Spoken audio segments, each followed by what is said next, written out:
Assalamualaikum warahmatullahi wabarakatuh. Perkenalkan, kami dari Paralel D, rombongan D2, grup D2 akan menjelaskan tentang pembuatan media dan penanaman jasa ternik. Di sini ada saya, Talita Sadasafa, NPM 157, dan partner saya, Naufal Atalah, NPM 158. Terus yang pertama, pengertian dari media. Media sendiri adalah campuran nutrien atau zat makanan yang dibutuhkan oleh mikroorganisme untuk pertumbuhan.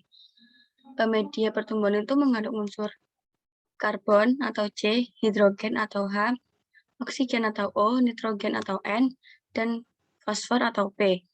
Selain itu, media juga mengandung unsur mikro seperti besi atau Fe dan magnesium atau Mg. Selanjutnya adalah kegunaan media. Media sendiri itu berfungsi untuk menumbuhkan bakteri isolasi, memperbanyak jumlah bakteri, dan menguji sifat fisiologi bakteri. Mikroorganisme itu memanfaatkan nutrisi media berupa molekul-molekul kecil yang dirakit untuk menyusun komponen sel. Tipe nutrisi pada mikroba itu sangat beragam, sehingga untuk menumbuhkan mikroba di laboratorium perlu menyediakan berbagai media. Selanjutnya ada jenis-jenis media. Yang pertama ada berdasarkan komposisinya, yang kedua ada berdasarkan sifat fisikanya, dan yang ketiga ada berdasarkan tujuannya. Selanjutnya ada syarat-syarat pembuatan media. Untuk syarat yang pertama yaitu mengandung semua unsur hara yang diperlukan untuk pertumbuhan dan perkembangan mikroorganisme. Yang kedua,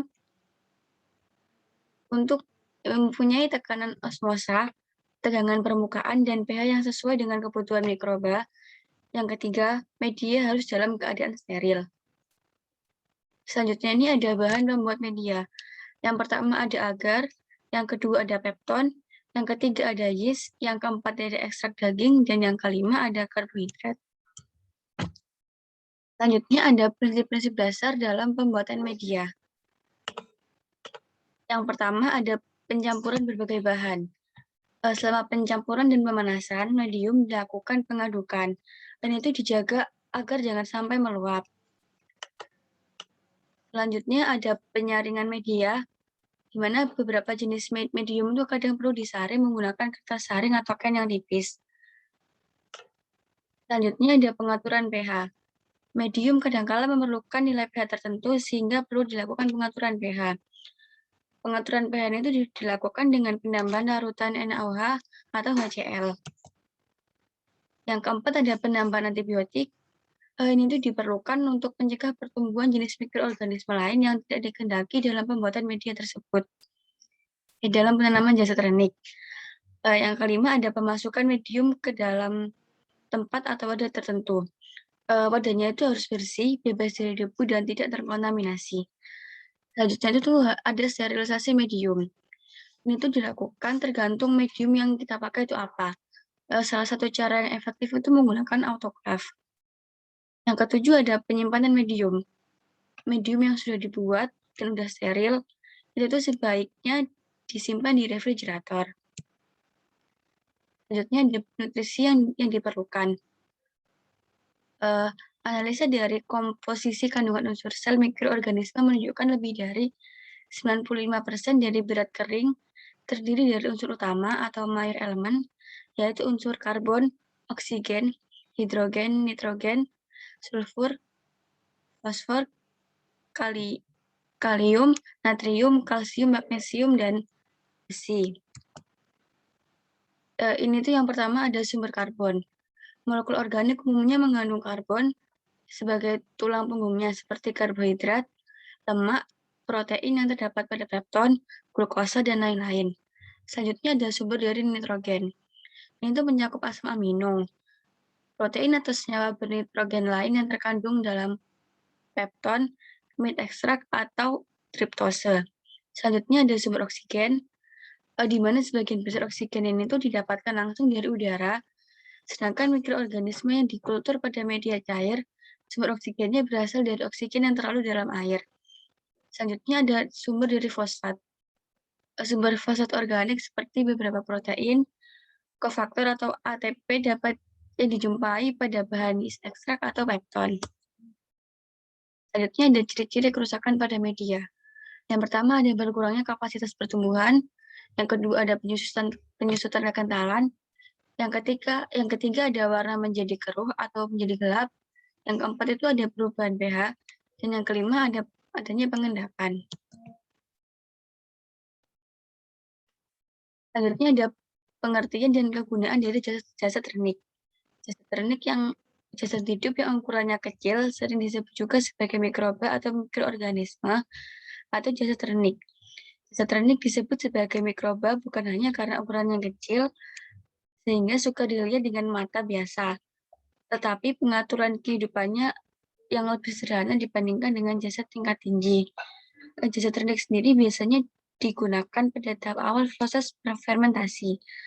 Selain itu tuh baik sebagai pemicu di sektor agribisnis seperti peningkatan produksi, peningkatan kualitas produk, peningkatan nilai tambah hasil pertanian, maupun sebagai produsen biokatalis untuk menggantikan bahan kimia sintetis maupun sebagai bahan produsen kimia. Selanjutnya ada pengertian dari inokulasi bakteri dan inkubasi. Inokulasi bakteri adalah suatu metode pembiakan bakteri dengan menggunakan media universal atau selektif yang dilakukan dengan proses pemindahan biakan murni ke medium baru untuk menumbuhkan atau memperbanyak kultur murni dengan metode cawan gores dan metode tabur serta metode tusuk dengan mengambil biakan murni untuk dikembang biakan. Untuk pengertian dari inkubasi sendiri adalah proses dalam memelihara kultur mikroba dengan mempertahankan suhu tertentu, ini itu agar bisa bertahan hidup dalam jangka waktu tertentu dan untuk melihat pertumbuhan bakteri. Mikroorganisme yang ada di dalamnya pun tidak bisa ditaruh dengan sembarangan saja. Selanjutnya ini ada metode inokulasi jasad ternik. Ini itu ada 3 metode. Yang pertama ada metode tebar. Ini setetes inokulum diletakkan dalam suatu medium agar nutrien dalam cawan petri dish dan dengan menggunakan batang kaca yang bengkok dan steril. Selanjutnya ada metode tusuk. Metode tusuk itu dengan cara meneteskan atau menusukkan ujung jarum ose yang di dalamnya terdapat inokulum, kemudian dimasukkan dalam media. Selanjutnya ada metode gores. Ini tuh inokulum digoreskan di permukaan media agar nutrien di dalam cawan petri dengan jarum pindah atau inokulasi. Selanjutnya ada perbedaan dari media dasar dan media inokulasi. Media dasar itu suatu bahan yang terdiri dari zat-zat hara yang berguna untuk membiakkan mikroba yang dengan mempergunakan bermacam-macam media yang dapat dilakukan isolasi, perbanyakan, pengujian sifat-sifat fisiologis, dan perhitungan jumlah mikroba. Sedangkan media inokulasi adalah media yang digunakan untuk membunuh atau memperbanyak kultur murni dengan cara inokulasi bakteri, serta dengan metode cawan gores dan metode tabur, serta metode tusuk untuk mengambil biakan murni untuk dikembang biakan. Ini tuh ada beberapa hal yang harus diperhatikan pada inokulasi. Hal yang paling diperhatikan itu tuh kondisi yang steril. Ruangan itu biasanya sengaja dibuat dengan ukuran yang tidak terlalu besar, dengan tujuan agar pelaksanaan sterilisasi ruangan tidak membutuhkan waktu yang lama dan tidak mengalami kesulitan. Dinding penanaman inokulasi dilengkapi dengan porselin, sehingga proses sterilisasi dapat mudah dilakukan. Alat yang digunakan selama inokulasi itu adalah laminar airflow cabinet atau LFC yang biasanya diletakkan pada salah satu sisi ruangan. Selanjutnya ada aplikasi. Kebutuhan media uji pada laboratorium mikrobiologi untuk keperluan pengujian parameter cemaran mikrobiologi ada kecenderungan meningkat. Sejalan dengan pertumbuhan industri makanan dan minuman yang semakin meningkat, dasarnya itu adanya pemberlakuan standar nasional Indonesia atau SNI wajib bagi industri makanan dan minuman seperti air minum dalam kemasan, kakao bubuk, gula kristal, tepung terigu, dan produk olahan lainnya. Dan terakhir ini ada faktor-faktor yang mempengaruhi. Yang pertama ada konsentrasi agar dan proses pelarutan agar. Yang kedua ada bahan baku air. Yang ketiga ada penimbangan media pertumbuhan. Yang keempat ada ketebalan agar dan luas cawan yang digunakan. Yang kelima ada pengaturan pH. Yang keenam ada pencairan kembali media agar. Dan yang terakhir ada penuangan media ke dalam cawan atau tabung. Untuk hasil pembahasan akan dilanjutkan dengan partner saya. Baik, saya akan menjelaskan tentang hasil dari percobaan penanam pembuatan media dan penanaman jasa teknik. Pertama-tama kita akan membahas hasil pengamatan dari pembuatan media terlebih dahulu.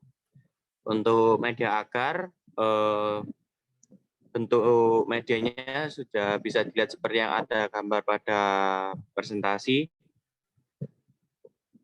yaitu dia itu berwarna putih kekuningan dan sifatnya berlendir. Untuk media kecambah juga bentuknya itu sudah dapat dilihat pada presentasi berikut. Untuk bentuknya sendiri yaitu dia itu berwarna putih kekuningan dan sifatnya berlendir. Nah, untuk nutrien broth ini berupa media cair ya.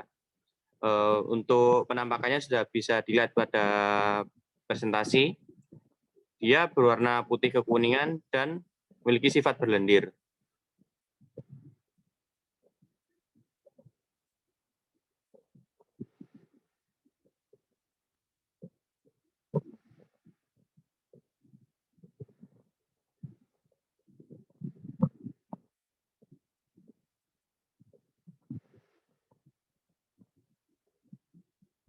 Selanjutnya kita akan membahas tentang penanaman jasa teknik pada masing-masing media tersebut. Pada media akar, ya jasa teknik yang pertama yang digunakan adalah yeast. Untuk penampakannya pada mikroskop seperti pada gambar tersebut, untuk gambar tersebut yaitu memiliki perbesaran sebanyak 10 kali 40.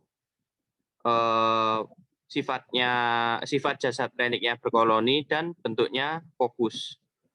Lalu ada jasa teknik selanjutnya pada media akar yaitu ergot. Pada gambar tersebut itu perbesarannya sebesar 10 kali 40. Untuk morfologi dari jasa tekniknya yaitu tidak berinti, tidak berkoloni, dan bentuknya tidak beraturan. Selanjutnya ada media kecambah. Pada jasa teknik yang berupa yeast, bentuknya dia itu tidak berinti dan berbentuk fokus seperti pada gambar tersebut. Dan perbesaran yang digunakan yaitu adalah 10 kali 40.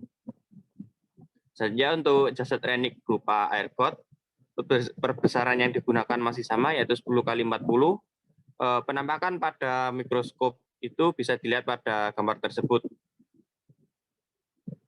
Berdasarkan gambar tersebut, bentuk dari jasa tekniknya adalah tidak berinti dan bentuknya tidak beraturan. Selanjutnya ada jasa teknik pada media nutrient broth. Yang pertama ada jasa teknik yeast. Perbesaran yang digunakan pada gambar mikroskop tersebut yaitu 10 kali 40. Bentuk dari jasa tekniknya yaitu tidak berinti dan bentuknya berfokus. Untuk jasa teknik berupa ergot, perbesarannya pun sama yaitu 10 kali 40. Bentuk jasa tekniknya sendiri yaitu tidak berinti dan bentuknya tidak beraturan.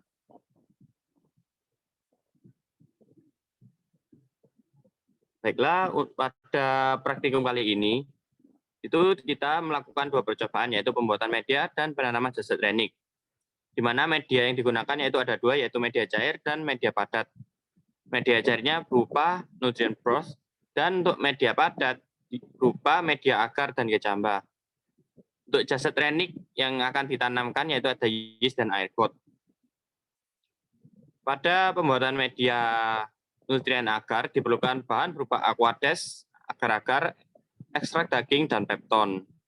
Untuk pembuatan media kecambah harus membutuhkan bahan yaitu kecambah, gula, agar-agar, dan aquades. Dan pada pembuatan media nutrien broth dibutuhkan bahan antara lain aquades, ekstrak daging, natrium klorida.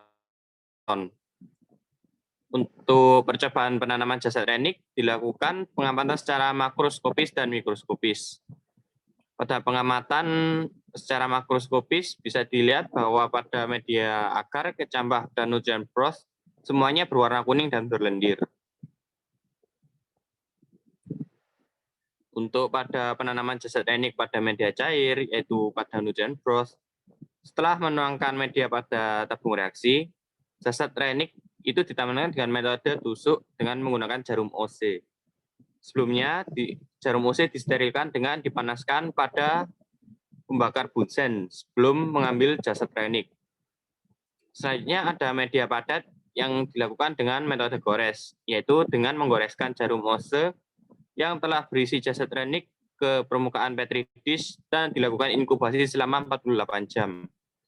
Setelah dilakukan penanaman dan inkubasi, dilakukan pengamatan mikroskopis pada air got dan yeast. Pada pengamatan secara mikroskopis digunakan perbesaran 10 kali 40, di mana lensa okuler sebesar 10 kali dan lensa objektif sebesar 40 kali. Untuk karakteristik pada jasad renik berupa yeast pada media agar yaitu berkoloni dan berbentuk kokus. Sedangkan untuk jasad renik air got pada yeast yaitu berbentuk tidak beraturan, tidak berinti, dan tidak berkoloni. Untuk karakteristik jasad renik yeast pada media nutrien agar yaitu berbentuk kokus dan tidak berinti. Untuk jasad renik air got berbentuk tidak beraturan dan tidak berinti. Selanjutnya ada karakteristik jasad renik yeast pada media nutrient broth, yaitu tidak berinti dan berbentuk kokus, sedangkan jasad renik air got pada nutrient broth bentuknya tidak beraturan dan tidak berkoloni.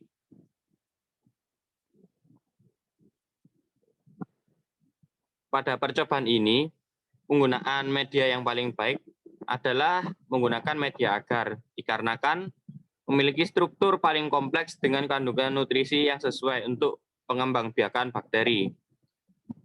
Berdasarkan penelitian Putri pada tahun 2017, media dasar adalah media yang digunakan sebagai bahan dasar untuk membuat media lain yang lebih kompleks. Sedangkan media inokulasi adalah media yang terdiri dari campuran nutrisi yang digunakan oleh suatu mikroorganisme untuk tumbuh dan berkembang biak pada media tersebut. Dalam percobaan kali ini, hasil pengamatan bentuk mikroskopis pada yeast pada ketiga media yang telah kita lakukan sama-sama memiliki bentuk kokus, berkoloni, dan tidak berinti, di mana hal ini sudah sesuai berdasarkan penelitian oleh Widya Stuti pada tahun 2014, di mana bentuk mikroskopis yeast adalah berbentuk kokus dan berkoloni. Sedangkan pada pengamatan mikroskopis pada ketiga media tadi, untuk jasad renik air got, bentuknya adalah tidak beraturan, tidak berinti, dan tidak berkoloni.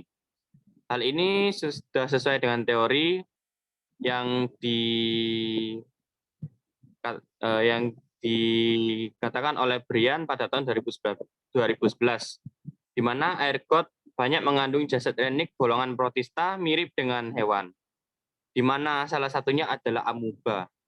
Amuba memiliki morfologi bentuk tubuh yang tidak tetap atau tak beraturan, dan hidupnya pun soliter. Lalu, menurut Hafsan pada tahun 2014, ada faktor yang mempengaruhi percobaan pada praktikum kali ini. Di antaranya adalah pengaturan pH. pH sebaiknya diukur sebelum sterilisasi pada suhu 25 derajat Celcius, sesuai ketentuan pH dengan menggunakan pH meter. Setelah disterilisasi, pH sebaiknya dicek dengan sedikit menuang sampel media steril. Faktor kedua adalah konsentrasi agar dan proses pelarutannya. Konsentrasi agar sebesar 15 gram per liter umumnya digunakan untuk media padat. Untuk konsentrasi yang lebih rendah sebesar 7,5 hingga 10 gram per liter dipakai untuk membuat soft agar atau media semi solid. Agar larut pada suhu 84 derajat Celcius dan memadat pada 38 derajat Celcius, Konsentrasi agar yang lebih dari ketentuan mengakibatkan proses pemadatan lebih cepat pada saat penuangan. Overheating mengakibatkan sebagian media menjadi buih dan akan mendesak keluar dari mulut wadah dan juga akan membuat kerak pada dasarnya.